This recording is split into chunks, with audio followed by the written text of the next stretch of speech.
থেকে আমরা একটা ঢাকা মেট্রো 19 সিরিয়ালে 7745 একটা ফোটন চায়না গাড়ি, কিস্তির গাড়ি, যেটা ব্যাংক লোন আছে 3,70,000 টাকা কোম্পানি পাইব। 3,78,000 টাকা কোম্পানি পাইব এবং এই 3,78,000 সামনে 3,78,000 টাকা আমরা বুঝে নিয়ে আপনার কাছে আমরা একটা দাম নির্ধারিত করে আপনাকে বাদ বাকি টাকা পরিশোধ করে দিচ্ছি এবং পরিশোধ করে দিয়ে আপনার থেকে আমরা এই গাড়িটা কিনে নিলাম। নেওয়ার পরে 3,78,000 টাকা আমার ভাই সিরাজ উনি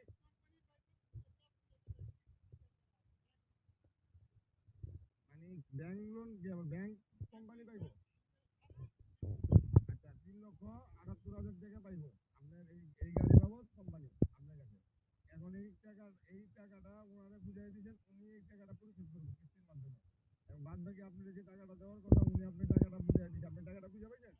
আচ্ছা এই গাড়ির আজকের পর থেকে যাবতীয় যায় ঝামেলা এবং রাস্তায় কাজকর্ম কোনো মামলা মোকদ্দমা খাইলে সেটা সম্পূর্ণ সিরাজ ভাই বহন করবো এবং আজকের পূর্বে যদি কোনো যায় ঝামেলা থাকে, কোনো গাড়িতে টাকা পাওনা জানা থাকে বা কোনো পার্সেল দোকান কোনো দোকানে যদি কোনো এই গাড়ি কেউ দাবি করে সম্পূর্ণ এটা আপনি বহন করবেন এবং এই গাড়ির মালিকানা করার সময় আপনাকে আপনার যখন প্রয়োজন উনি আপনাকে ডাকবো তখন আপনি ফোটন অফিসে যায় গাড়ি মালিকানা করে দিতে বাধ্য থাকবেন। ঠিক আছে? আর 15,000 টাকার মামলা ছিল, এটা স্লিপ দিয়ে দিচ্ছেন, টাকা বুঝাই দিচ্ছেন ওনারে, উনি মামলা ভাঙায় নেব। হ্যাঁ উনি মামলা ভাঙায় নিব, ওনার স্লিপ বুঝাই দিচ্ছেন। আর বাদ বাকি যত যা যেমন আছে আজকের পরে, আজকে হলো 17/6/2025, তারপরে ওনার আর এর আগে যত ঝামেলা যেরকম 17/6/2025 আগের যত ঝামেলা সেটা আপনি বহন করবেন। কথা ঠিক আছে ভাই?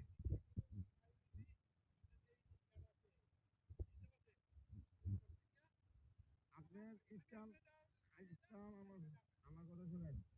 আজকে হলো আমরা গাড়িটা আপনাদের বুঝে নিছি, আপনাদের বুঝে নিছি। আজকে হলো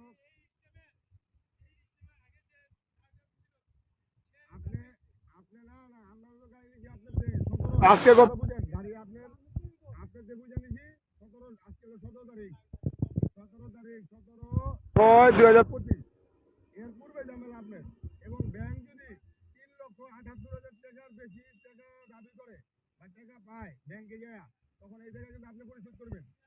আপনি